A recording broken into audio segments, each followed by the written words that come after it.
उनके पिता की आंखें एक पल के लिए कुछ समझ नहीं पाईं।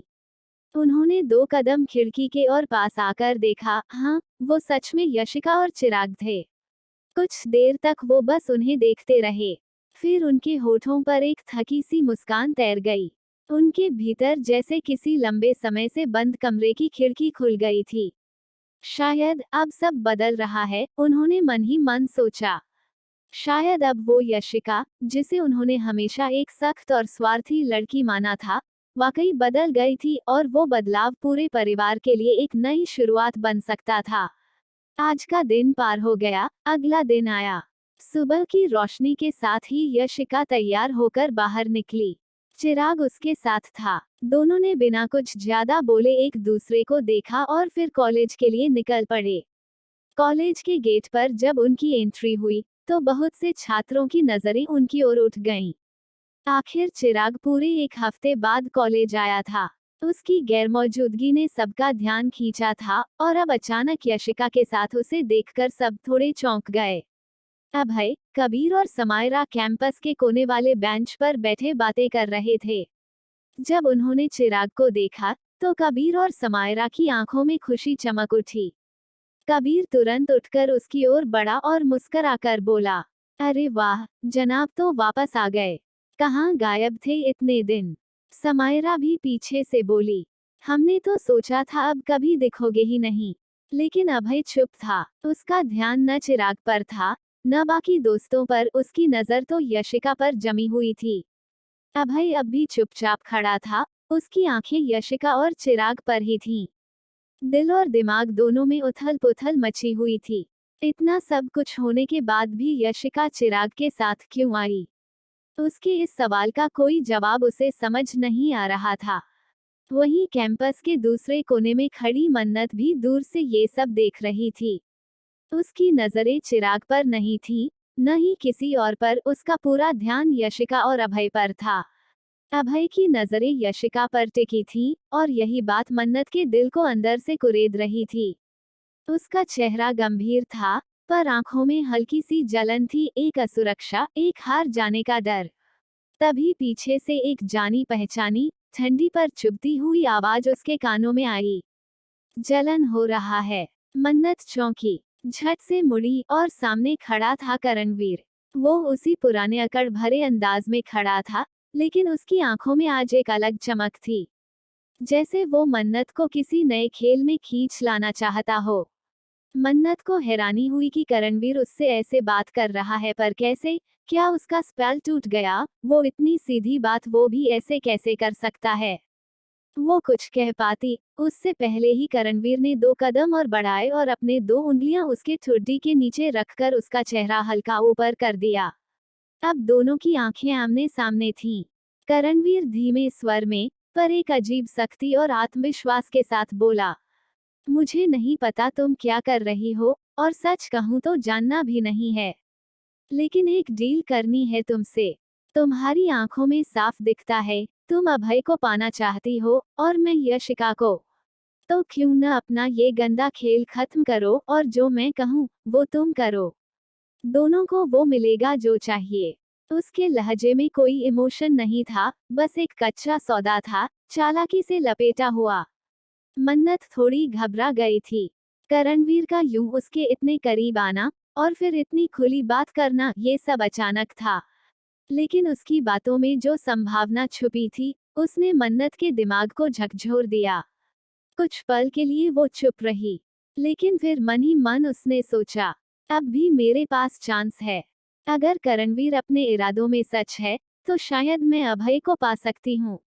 उसने अपनी हल्की सी शरारती मुस्कान दबाते हुए करणवीर की आंखों में देखा और बहुत सधे हुए अंदाज में बोली, ओके। करणवीर को जैसे यही सुनना था। वो जोर से नहीं, पर दिल से हंसा। एक ऐसी हंसी, जिसमें साजिश की महक थी। मन्नत को उसकी ये हंसी कुछ समझ नहीं आई, लेकिन वो जानती थी अब खेल बदलने वाला है और इस बार उसे कुछ करना भी नहीं पड़ेगा। करणवीर भले उसके मुट्ठी में ना हो, पर उसके साथ है। वैसे भी शुरुआत से मन्नत बस करणवीर को इस्तेमाल कर रही थी, और अब करणवीर खुद उसके पास डील लेकर आया है। वहीं दूसरी तरफ यशिका सबकी नजरों से बेपरवाह आगे बढ़ गई। उसके चेहरे पर कोई खास भाव नहीं था, न दर्द, न खुशी, न ही किसी किस्म की बेचैनी। वो जैसे हर चीज से ऊपर निकल चुकी थी। अभय अब भी वहीं खड़ा था, लेकिन उसकी नजरें लगातार यशिका का पीछा कर रही थीं। हर कदम जो यशिका आगे बढ़ा रही थी, अभय के भीतर बेचैनी उसी रफ्तार से बढ़ रही थी। उसने एक पल के लिए अपने दोस्तों की बातें सुनी ही नहीं। कबीर कुछ कह रहा था, समायरा ने उसका नाम भी पुकारा, पर अभय का ध्यान अब सिर्फ यशिका पर था। फिर अचानक, बिना कुछ बोले, वो यशिका की तरफ बढ़ गया। तेज कदमों से, जैसे उसे अभी उसी वक्त उससे कुछ पूछना था, कुछ जानना था, या शायद बस देखना था कि वो ठीक है या नहीं। लेकिन तभी एक हाथ उसके कंधे पर आकर रुकता है। अभय का कदम वहीं थम गया। उसने झुंझलाहट से थोड़ा सा अपना चेहरा मोड़ा और पीछे देखा।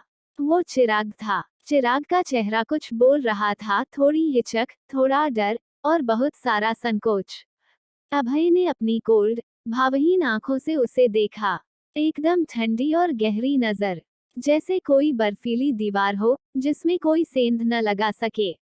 चिराग एक पल को कांप सा गया, लेकिन खुद को समेटकर बोल पड़ा, मुझे तुझसे कुछ जरूरी बात करनी है।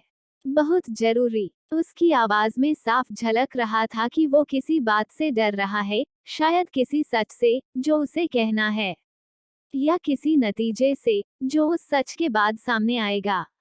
अभय ने उसकी बात सुनी। उसकी आंखें अब भी उसे परख रही थीं। और फिर, कुछ सोचकर, वो धीरे से बोला, ओके। उसके इस एक शब्द में जितनी गंभीरता थी, उतनी ही गहराई भी। चिराग ने जैसे ही अभय के ओके कहने की हरी झंडी पाई, वो बिना कुछ और बोले उसका हाथ हल्के से पकड़ता है और उसे अपने साथ ले जाने लगता है। अभय उसके साथ चल तो रहा था, लेकिन उसकी चाल में अब भी ठंडापन था, और आंखों में वही सवाल, आखिर क्या है जो ये इतनी घबराहट के साथ बताना चाहता है। वहीं पीछे खड़े कबीर और समायरा अब तक सोच में पड़ चुके थे। कबीर ने हल्के से फुसफुसा कर कहा, अभी ये दोनों कहाँ निकल लिए। समायरा ने थोड़ी नाराजगी से कहा, कमाल है, हमें तो देखकर भी नहीं गए, जैसे हम कोई जरूरी नहीं रहे उनके लिए। कबीर ने सिर हिलाया, हाँ, और ये चिराग एक हफ्ते बाद लौटा है और सीधे अभय को ले गया। कुछ तो गड़बड़ है। दोनों के चेहरे थोड़े उतर गए थे। कुछ अधूरी बातें, कुछ छूटी हुई दोस्ती, ये सब अब उनकी आंखों में साफ झलकने लगा था। उधर, चिराग अभय को कॉलेज के उस हिस्से की ओर ले गया, जहां आमतौर पर कोई आता जाता नहीं था। कॉलेज की बिल्डिंग का पिछला हिस्सा सुनसान, शांत, और हल्के हल्के पेड़ों से ढका हुआ इलाका। ये जगह चिराग को हमेशा से ही एक तरह का सुकून देती थी। अभय चुपचाप उसके पीछे चलता रहा। चारों तरफ एक अजीब सी खामोशी थी। दूर दूर तक कोई नहीं था, बस हवा की हल्की सरसराहट और पत्तों की धीमी सरगर्मी। जब दोनों रुकते हैं, तो चिराग एक गहरी सांस लेता है, जैसे अब जो वो कहेगा, वो उसके सीने से निकले किसी बहुत भारी बोझ जैसा होगा। अभय ने उसे देखा, और बिना बोले खड़ा रहा। अब उसकी चुप्पी सवालों से भी ज्यादा बोल रही थी। उस सुनसान जगह पर एक भारी खामोशी छाई हुई थी। पेड़ों की सरसराहट और दूर से आती क्लास की हल्की आवाजें भी जैसे इस माहौल के बीच खोसी गई थीं। चिराग ने गहरी सांस ली, एक लंबी, थकी हुई सांस, जैसे उसे बहुत समय से ये शब्द अपने अंदर दबा कर रखने पड़ रहे थे। और फिर, उसने धीरे से कहा, अभय, मैं अपनी बहन को कभी हॉट नहीं करना चाहता था। बस इतना सुनना था कि अभय का खून खौल उठा। उसकी आंखों में एकदम से गुस्से की लपटें चमक उठीं। उसने एक झटके में अपना हाथ आगे बढ़ाया और चिराग की कॉलर पकड़ ली। उसका चेहरा एकदम पास खींच लिया, और गरजती हुई आवाज में बोला, फिर उस दिन सबके सामने तूने उसे सिर्फ एक डायमंड के लिए थप्पड़ मारा था। तू जानता भी है, वो कितना हठ हुई थी। अभय की आंखों में नाराजगी ही नहीं, बल्कि तकलीफ भी थी, यशिका के लिए। चिराग पूरी तरह घबरा गया। उसकी सांसें तेज चलने लगी, और चेहरे पर साफ डर नजर आने लगा। उसने हकलाते हुए अपने हाथों से अभय के हाथ को धीरे से नीचे करने की कोशिश की और बोला, अभय, प्लीज, मुझे गलत मत समझ। अभय अब भी आग बबूला था, लेकिन उसने खुद को थोड़ी मुश्किल से काबू में किया और चिराग की बात सुनने लगा। चिराग ने गहरी सांस लेते हुए थोड़ी कांपती आवाज में कहा, मैं उसे थप्पड़ नहीं मारना चाहता था। मुझे खुद समझ नहीं आया कि वो कैसे हो गया। मुझे लगता है कि कभी कभी जैसे मैं अपनी बॉडी पर कंट्रोल खो देता हूँ। मेरा गुस्सा, मेरी सोच, सब कुछ ब्लर हो जाता है। वो अब खुद अपनी ही बातों से टूटता जा रहा था। उसकी आंखें नीची थीं, आवाज धीमी होती जा रही थी। उस दिन भी, जब वो डायमंड की बात हुई, मुझे नहीं पता कैसे अचानक इतना गुस्सा आया कि हाथ उठ गया। और जब सबके सामने वो हुआ, तो मुझे खुद पर यकीन नहीं आया। मुझे खुद से नफरत हुई, इतनी कि मैंने खुद को अपने कमरे में बंद कर लिया था। वो अब रुक रुक कर बोल रहा था, जैसे हर शब्द उसे तोड़ रहा हो। फिर यशिका मेरे पास आई। उसने कुछ नहीं कहा, बस सुना। मेरी बातें, मेरी हालत। वो बस चुपचाप सुनती रही। और फिर उसने मुझे हौसला दिया। कहा कि सब ठीक है, जो कुछ हुआ उसे भूल जाऊं मैं और ऐसा कुछ आगे से उसके साथ वो होने नहीं देगी। चिराग की आवाज में अब थोड़ा ठहराव था, जैसे उसे अपनी बहन पर गर्व था और खुद पर शर्म।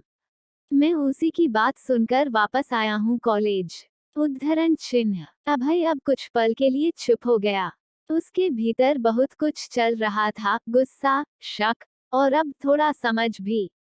अभय अब तक चुपचाप चिराग की आंखों में देख रहा था। वो सिर्फ उसकी बातों को नहीं, उसके अंदर चल रही उथल पुथल को पढ़ने की कोशिश कर रहा था। कुछ तो था जो साफ नहीं था।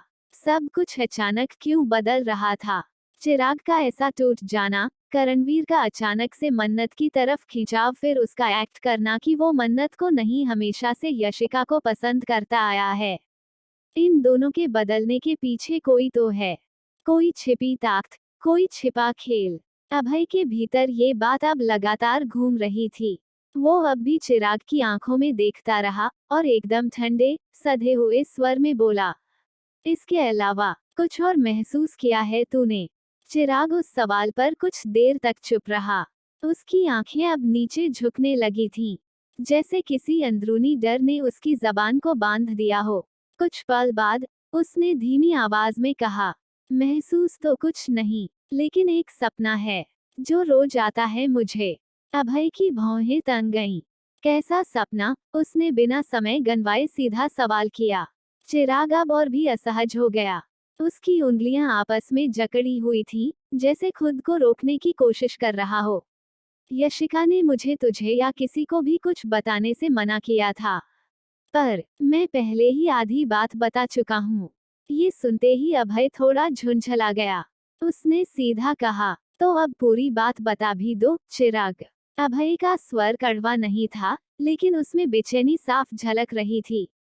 अब वो अधूरी बातों से थक चुका था। चिराग ने एक गहरी सांस ली और जैसे खुद को समेटकर, खुद से जूझते हुए वो बोला, मैं हर रात एक ही सपना देखता हूँ। एक ही डरावना, खौफनाक सपना।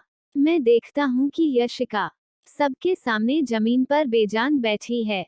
और तभी कोई अनजाना चेहरा तलवार से उसका सिर उसके शरीर से अलग कर देता है। उसने बोलते बोलते आंखें बंद कर ली, जैसे वो वही मंजर फिर से देख रहा हो। लेकिन वो कौन है, ये कभी नहीं दिखता। बस वो दृश्य, वो कटा हुआ सिर, खून, और सबके सामने जैसे एक तमाशा। और मैं खुद को देखता हूँ, वहां खड़ा हुआ, भावहीन चेहरा लिए हुए और आंखों में नफरत। यशिका के लिए उसका गला रुंध गया था। वो बोलते बोलते कांप रहा था। मैं खुद को उस हालत में देख नहीं पाता, अभय। वो सपना मुझे अंदर से तोड़ता जा रहा है।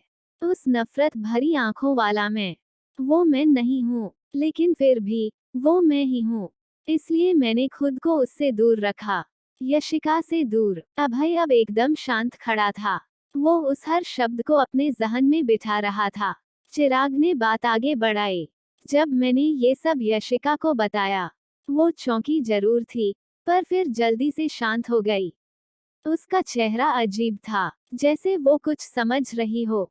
ऐसा लग रहा था जैसे जैसे उसे पहले से सब पता हो, या वो किसी बात से ये सब जोड़ पा रही हो। अभय की आंखें अब गंभीर हो गई थीं। चिराग की बातें सुनने के बाद अभय बिल्कुल चुप हो गया था। उसकी आंखें अब कहीं और देख रही थीं, लेकिन उसका मन उस एक सपने में अटक गया था।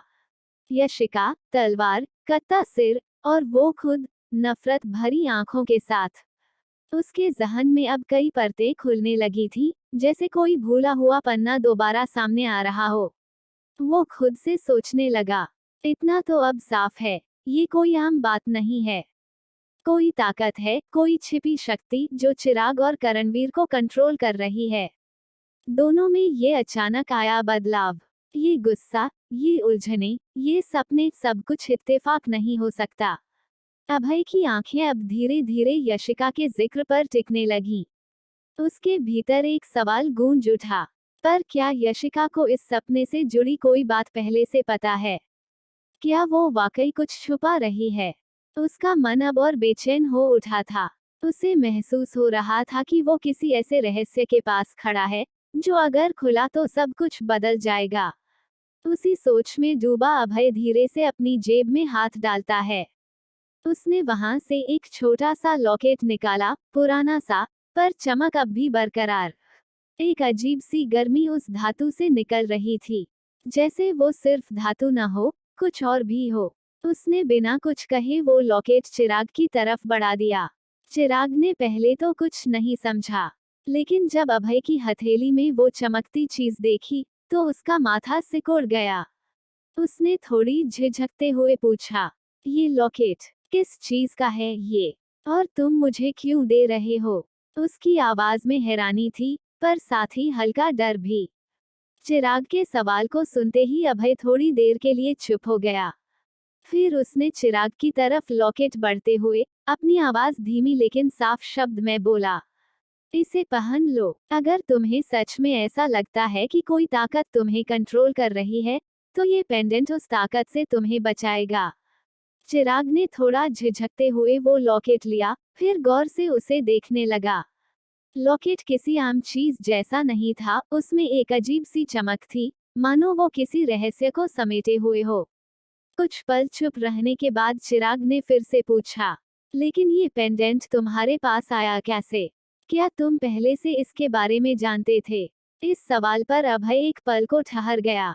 उसे याद आया कुछ दिन पहले की वो रात, जब उसके शैडो ग्रुप के लोग, उसके भरोसेमंद साथी, उसके कहने पर इस अजीब व्यवहार और घटती घटनाओं की तह तक जाने की कोशिश कर रहे थे। उन्हीं दिनों में ग्रुप के एक मेंबर ने उसे ये खास पेंडेंट लाकर दिया था। उन्होंने बताया था कि ये कोई आम लॉकेट नहीं है। उसने अभय से कहा था, इस लॉकेट में ऐसी धातु और ऊर्जा का मेल है, जो किसी भी तरह की ब्लैक मैजिक या नेगेटिव एनर्जी को इंसान से दूर रखता है। अगर कोई व्यक्ति मानसिक या आत्मिक रूप से किसी अजीब ताकत के प्रभाव में हो, तो ये लॉकेट उसकी रक्षा करता है। अभय ने बिना समय गंवाए वो लॉकेट अपने पास रख लिया था, क्योंकि उसे तब से ही शक था कि चिराग के साथ कुछ तो गलत हो रहा है, कुछ ऐसा जो नजरों से नहीं, पर एहसास से पकड़ा जा सकता था। अब वो लॉकेट चिराग के हाथ में था। अभय ने उसकी तरफ देखते हुए कहा, मैं पूरी तरह यकीन तो नहीं कर सकता कि ये सब क्या है, लेकिन मैं कोई रिस्क नहीं लेना चाहता।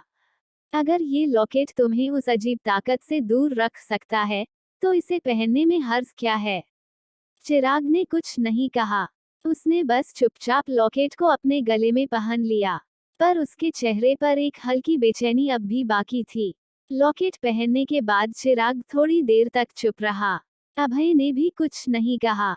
दोनों के बीच एक अजीब सी खामोशी छा गई थी, मानो हर सवाल का जवाब उस चुप्पी में छुपा हो।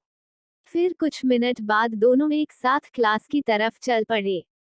कॉलेज की वो लंबी सी कॉरिडोर, जिसमें दिन भर बच्चों की आवाजें गूंजती थीं, उस वक्त कुछ ज्यादा ही शांत लग रही थी।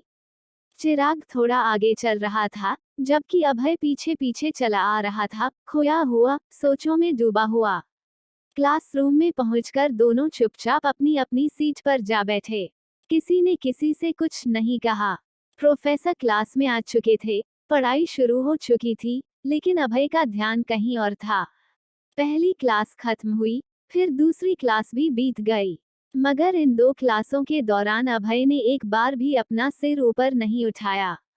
वो बस अपनी डेस्क पर सिर टिकाकर बैठा रहा। उसकी आंखें बंद थीं, लेकिन मन पूरी तरह से जाग रहा था। वो बार बार चिराग की बातों को दोहरा रहा था। क्या वाकई चिराग के साथ कुछ हो रहा है? क्या कोई ताकत उसे कंट्रोल कर रही है? और अगर ऐसा है, तो क्या यशिका को इसकी कोई जानकारी है? जितना वो सोचता, उतना ही उलझता चला जाता। लेकिन एक बात जो उसके दिल में सबसे ज्यादा चुभ रही थी, वो थी यशिका। अभय ने कभी नहीं सोचा था कि एक दिन ऐसा भी आएगा जब उसे यशिका से बात करने के लिए इतनी बेचैनी होगी। आज वो किसी भी हाल में उससे बात करना चाहता था। चाहे यशिका उसकी बात का जवाब दे या नहीं, चाहे वो उससे दूर रहे या नाराज हो, लेकिन अभय अब और नहीं रुक सकता था। उसका मन बार बार कह रहा था, कुछ तो है जो मैं नहीं समझ पा रहा। मुझे उससे बात करनी ही होगी, किसी भी तरह। उसे यशिका की आंखों में कुछ छुपा हुआ सा दिखता था, कुछ ऐसा जो जुबां पर नहीं था, लेकिन उसके भीतर एक तूफान की तरह चल रहा था। अभय को बस एक मौका चाहिए था, एक ऐसा मौका जब वो यशिका से अकेले में बात कर सके, बिना किसी रोक टोक के, बिना किसी डर के। उसे अब जवाब चाहिए थे, और वो जानता था, वो जवाब सिर्फ यशिका ही दे सकती है। धीरे धीरे वक्त बीतता गया और क्लास की घंटी बजी। लंच ब्रेक का समय हो गया था। स्टूडेंट में हलचल शुरू हो गई। हर कोई अपने दोस्तों के साथ कैंटीन की तरफ या ग्राउंड की तरफ जाने की तैयारी करने लगा। जैसे ही प्रोफेसर क्लास से बाहर निकले, कबीर ने अपनी शीट पीछे सरकाए और उठकर चिराग की तरफ देखा। चल ना यार, भूख लग रही है, कबीर ने कहा। समायरा भी कैंटीन जा रही है, हम सब साथ चलते हैं। चिराग, जो अब थोड़ा सामान्य महसूस कर रहा था, उसने भी हामी भर दी। समायरा भी उनकी तरफ बढ़ आई थी और अब तीनों साथ जाने की तैयारी में थे। तभी चिराग ने अभय की तरफ देखा, जो अब भी अपनी जगह पर शांत बैठा था, जैसे उसे लंच ब्रेक की कोई परवाह ही नहीं हो। अभय, तू भी चल ना हमारे साथ, चिराग ने कहा। लेकिन अभय ने धीरे से सिर हिलाते हुए मना कर दिया। नहीं यार, तुम लोग जाओ, मुझे थोड़ी देर अकेला रहना है। कबीर ने कुछ और कहने की कोशिश की, लेकिन अभय के चेहरे की गंभीरता देखकर चुप रह गया। तीनों एक दूसरे की तरफ देखकर कंधे उचकाए और क्लास से बाहर निकल गए। अभय अब अकेला रह गया था। उसने एक लंबी सांस ली और खिड़की के बाहर देखते हुए खुद से बुदबुदाया, आज मुझे उससे बात करनी ही है। उसे मालूम था कि यशिका आमतौर पर लंच ब्रेक में कैंटीन नहीं जाती। वो अक्सर भीड़ भाड़ से दूर रहना पसंद करती थी, और जब से वो कॉलेज आई थी वो लंच टाइम रूफटॉप पर जाकर अकेले बैठती रहती, न कुछ खाती, न किसी से बात करती। अभय जानता था कि अगर उसे यशिका से अकेले में बात करनी है, तो यही वक्त सबसे सही है। न कोई दोस्त होगा, न कोई और रुकावट, सिर्फ वो और यशिका। उसका दिल तेजी से धड़कने लगा था। जितना वो यशिका के पास जाने की सोचता, उतनी ही बेचैनी बढ़ जाती। क्या वो बात करेगी? अगर उसने मना कर दिया या अनदेखा कर दिया तो? पर इस बार अभय ने तय कर लिया था, वो उसे खुद से बात करने और उसके दिलो दिमाग में जो कुछ चल रहा सब जानकर रहेगा। उसने धीरे से बैग उठाया, एक बार फिर क्लासरूम को देखा और फिर बाहर निकल गया, सीढ़ियों की तरफ बढ़ते हुए, जहां से सीधा रूफटॉप जाया जा सकता था। कुछ ही देर में अभय कॉलेज की सीढ़ियां चढ़ता हुआ रूफटॉप पर पहुंच गया। दोपहर की धूप हल्की थी, लेकिन हवा में एक अजीब सी गर्मी और खामोशी थी। छत पर ज्यादा लोग नहीं थे, बल्कि जैसा कि उसने सोचा था, वहां बस एक ही शख्स मौजूद था, यशिका। वो हमेशा की तरह छत की रेलिंग के पास खड़ी थी, अपनी दुनिया में खोई हुई। उसके बाल हवा में उड़ रहे थे, और उसकी आंखें कहीं दूर टिकी थीं, शायद किसी ऐसे ख्याल पर जो वो किसी से बांटना नहीं चाहती थी। उसका चेहरा शांत था, लेकिन आंखों में जैसे कोई तूफान छुपा बैठा हो। अभय कुछ पलों तक बस उसे देखता रहा, जैसे समय थम गया हो। फिर वो धीरे धीरे उसकी ओर बढ़ा, कदमों की आहट तक हवा में दब गई थी। वो यशिका के ठीक पीछे पहुंच गया और अपना एक हाथ रेलिंग पर टिका दिया। अब वो उसके इतना करीब खड़ा था कि अगर यशिका थोड़ा भी पीछे हटती तो सीधे अभय से टकरा जाती। यशिका को अचानक किसी की मौजूदगी का एहसास हुआ। उसके रोंगटे खड़े हो गए। उसने झटके से पीछे मुड़कर देखा और उसकी आंखें सीधी अभय की आंखों से जा टकराईं। वो कुछ कह नहीं सकी। उसका दिल जोर जोर से धड़कने लगा। अभय इतना करीब था कि उसकी सांसें तक महसूस हो रही थीं। दोनों की आंखें एक दूसरे में ऐसी उलझी कि मानो वक्त ठहर गया हो। यशिका कुछ पल तो सिर्फ अभय को देखती रही, जैसे उसकी नजरों में कोई जवाब छुपा हो, कोई एहसास जिसे उसने कभी खुद से भी छुपा कर रखा था। अभय की आंखों में गुस्सा, सवाल या उलझन नहीं थी, वहां था सिर्फ एक गहरा, साफ और सच्चा प्यार। ऐसा प्यार जिसे न जबान चाहिए थी, न इजहार। वो बस उसकी आंखों के जरिए सब कह रहा था। यशिका को ऐसा लगा जैसे उसके पैरों के नीचे से जमीन खिसक रही हो। वो चाहकर भी अपनी नजरें अभय की आंखों से हटा नहीं पा रही थी। उसकी पलकों में हल्का कंपन था, लेकिन उस नजदीकी में कोई डर नहीं था, बस एक बेचैन सुकून था। वो दोनों कुछ बोल नहीं रहे थे, लेकिन उस खामोशी में हर बात कह दी गई थी। मुझे तुमसे बात करनी है। अभय की आवाज धीमी थी, मगर उसमें एक ठहराव था। यशिका की पलकों ने हल्का झपक कर जवाब दिया, पर उसकी आंखों में जैसे सहमति पहले ही लिखी जा चुकी थी। आगे के भाग को जानने के लिए चैनल को सब्सक्राइब करें और वीडियो पर कमेंट लाइक कर अपना सपोर्ट दें। थैंक्स।